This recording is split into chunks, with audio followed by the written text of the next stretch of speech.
Alright, so many of us, especially photographers or anybody else who may be running a small business, may have an issue collecting payment. Sometimes the customer may not have cash and only has their credit card available to them. So now there is a solution, and actually two solutions we're going to talk about. One is the Squareup system from Squareup.com, and then the other is going to be the Intuit system, which both use different card readers but can be used on your mobile devices. Say for example your phones, or in my case, my Zoom tablet. So let's get started. So to start off, let me introduce you to Intuit Solution, which is the Gopayment software. And this is running on Android, more specifically my Motorola Xoom. So here at the main screen, I've set up some sample items here. So say for example, like my 4x6 photo prints, my hourly charges, so forth, etc. If I need to set up more items, I could just click here and set those new items up by clicking on Create Item. And when I do, I can put in the item name, I can add a photo, the price, and the description of the item, which we won't worry about that for right now for time's sake. So let me go back. And here we also have history. And this is going to be my first gripe here with the software. And the reason for that is, here in the history, well, with this software you can only take credit card payments. So if you were taking cash payments on site, well, there's no way that you can track those. And it would be nice if here on the history screen we could see a summary of both cash and credit card payments. And then we have settings. So we can add things like, on the settings we can have the items, memo to self, GPS location, tips, sales tax, as well as the card reader, which we do have on site, or have on hand I should say. And then just the help menu. So it does have like a nice layout on the software. It just, my only qualms is it's kind of limited. But here, let's go through the checkout process. So I'm going to take the Intuit card reader and insert that here into the top slot. And this goes into the headset jack port. And let's put in like a sample payment. We'll say $10. And then go to checkout. And here on this screen, it knows that the credit card reader is plugged in. So when I hit next, it's going to connect to the card reader.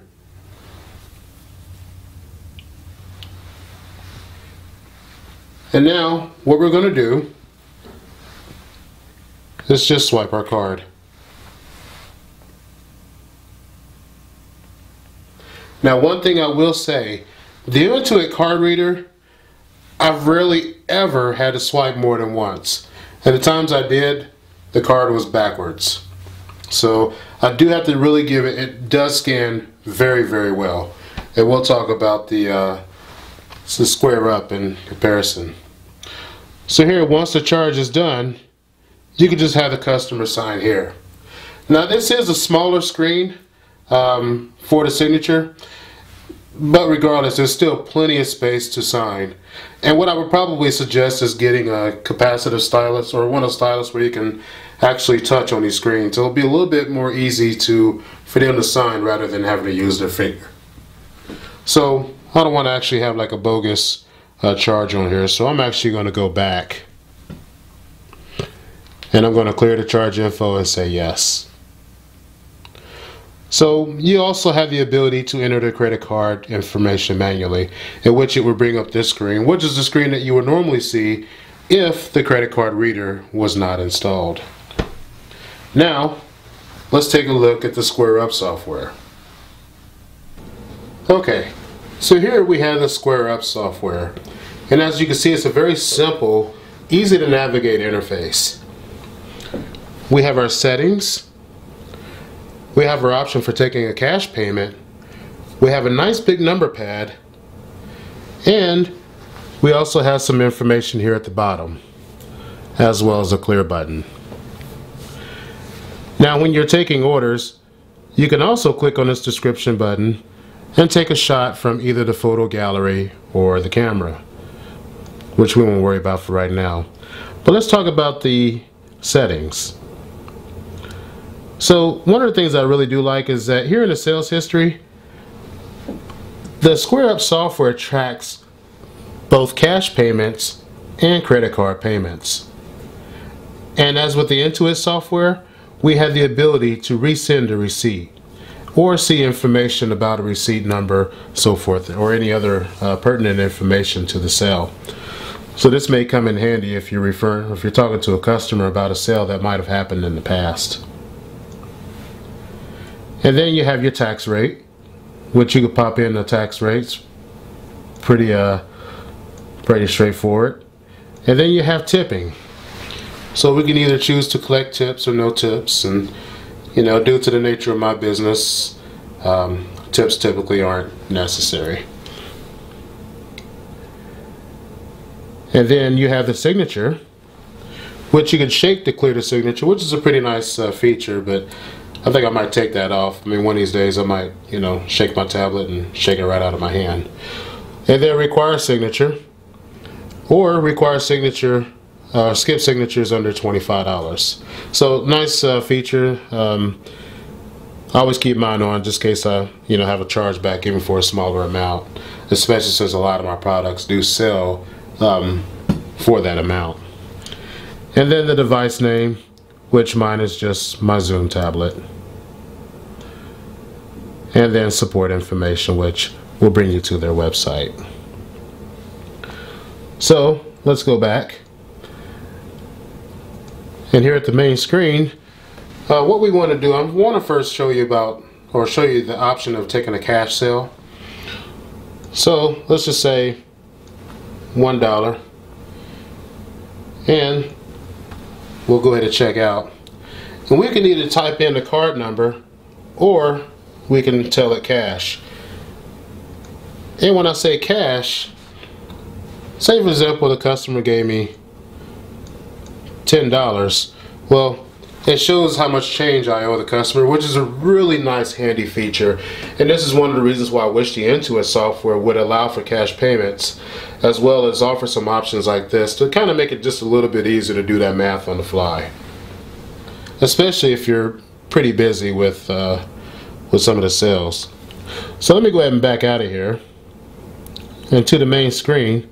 So say for example, if I wanted to take a credit card payment, let me go ahead and plug in my card reader.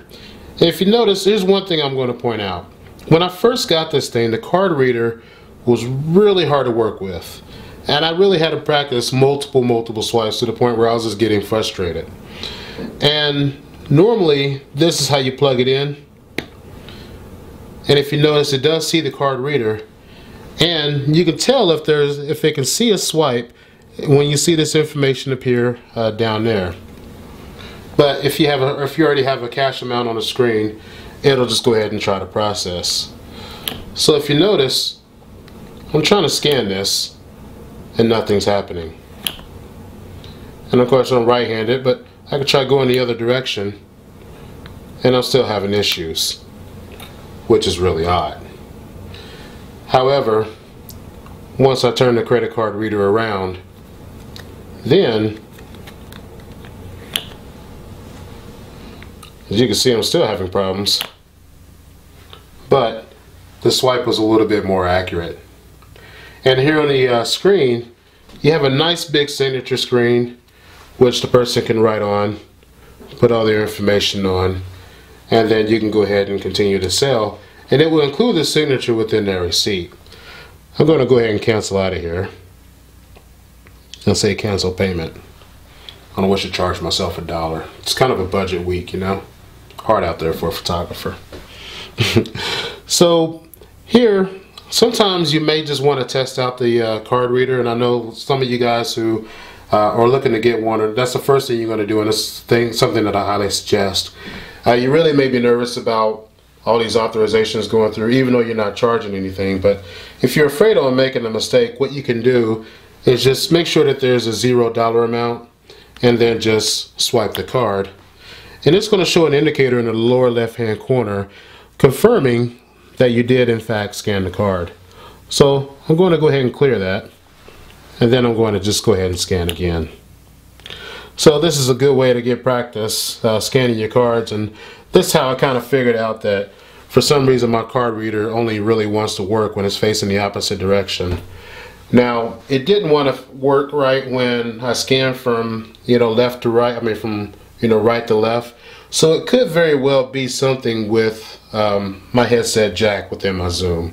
So maybe that could be the case, but yeah, in researching, I did see that a lot of people did have problems scanning with the card. So if you are having problems with that, maybe you might want to turn it around in another direction, and maybe that might help you as well. So there's my rundown of the Squareup software, which I have to admit I'm a little bit biased towards the Squareup software because it really does have a much more simpler interface. It's got nice big buttons. The settings, it's a smaller button, which I do like, so I don't accidentally hit that, if I'm really fumbling with the tablet in the middle of a sale. So it kind of, helps keep me on this main screen, which I kind of thought was a really, really nice thought by the software developers. So, on to the summary. So here are my final thoughts on the two systems that are offered by Squareup and Intuit. And first, let me start with the runner-up Intuit. And the reason why I say runner-up is this is the case. It is a wonderful card reader, and I have to admit that out of the two card readers, this one does swipe more consistently. I did have issues with the Squareup, but meanwhile with the Intuit card reader, I had far less issues. However, the software interface is not really as intuitive or as easy as the Squareup interface. And also at the same time, I can't track cash payments. So if I'm selling prints on site, or if I'm at a garage sale, I needed to track those items, I have to track those items outside of that application, which can be kind of a hindrance. And that's why I prefer the Squareup system. Although with Squareup, even though it does have a UI and a very nice web interface, the card reader leaves something to be desired. Also at the same time, while doing research on both companies as far as customer service, I did notice that a lot of customers did have an issue getting in touch with Squareup. The reason why this may be of concern is if you had some chargebacks, or if you needed to take care of a customer related issue in which you needed to talk to customer support. So with that being said, Intuit does have a better name. Squareup being a startup company and not having been around for a while, that you have to worry about consumer confidence in that case. And at the same time, should you need to get in touch with those guys, well, they're not as reliable as Intuit from what I hear. So those are my review. Hopefully you enjoyed. I look forward to your feedback. I'm still working on my green screen capabilities as well as my presentation voice and things like that. So please forgive me. But anyway, I hope you enjoyed it. Have a good day.